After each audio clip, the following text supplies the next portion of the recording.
The Battle of Gettysburg by Howard Glyndon, Laura Redden Searing. The days of June were nearly done. The fields, with plenty overrun, were ripening 'neath the harvest sun in fruitful Pennsylvania. Sang buds and children, all is well, when sudden, over hill and dell, the gloom of coming battle fell on peaceful Pennsylvania. Through Maryland's historic land, with boastful tongue and spoiling hand, they burst, a fierce and famished band, right into Pennsylvania. In Cumberland's romantic vale was heard the plundered farmer's wail, and every mother's cheek was pale in blooming Pennsylvania. With taunt and jeer and shout and song, through rustic towns they passed along, a confident and braggart throng, through frightened Pennsylvania. The tidings startled hill and glen. Up sprang our hardy northern men, and there was speedy travel then, all into Pennsylvania. The foe laughed out in open scorn, for Union men were coward born, and then they wanted all the corn that grew in Pennsylvania.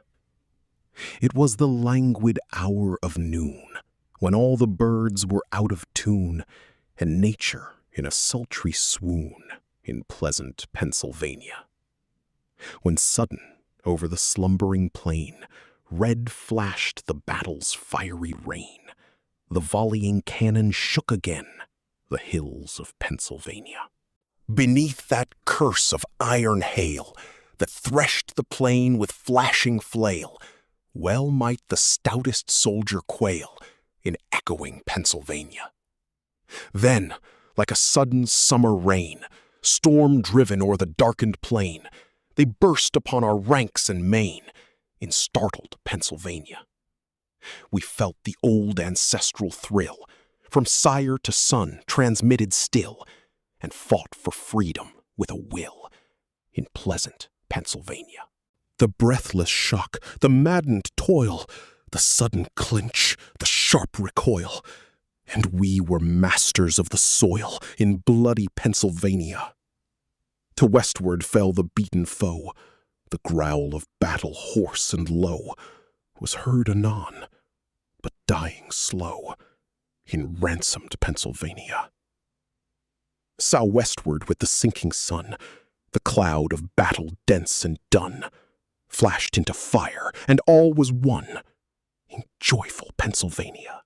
But the heaps of loyal slain, the bloody toil, the bitter pain, for those who shall not stand again in pleasant Pennsylvania. Back through the verdant valley lands, east fled the foe in frightened bands, with broken swords and empty hands, out of Pennsylvania.